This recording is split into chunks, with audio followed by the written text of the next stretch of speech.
సంగారెడ్డి జిల్లా చౌటుకూరు మండల పరిధిలోని ఉప్పరిగూడెం గ్రామానికి చెందిన బట్ల ఆంజనేయులు సోమవారం అకస్మాత్తుగా మరణించడం జరిగింది.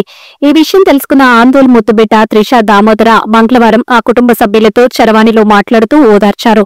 అన్ని విధాలా ఆదుకుంటారని హామీ ఇచ్చారు. ఆర్థిక సహాయం నిమిత్తం చౌటుకూరు కాంగ్రెస్ పార్టీ మండల అధ్యక్షుడు నత్తి దశరథ్ చేతుల మీదుగా 10,000 రూపాయలు ఇవ్వడం జరిగింది. ఈ కార్యక్రమంలో మండల ఉపాధ్యక్షుడు రామాగౌడ్, ఈశ్వర్ గౌడ్, కాంగ్రెస్ నాయకులు తదితరులు పాల్గొన్నారు.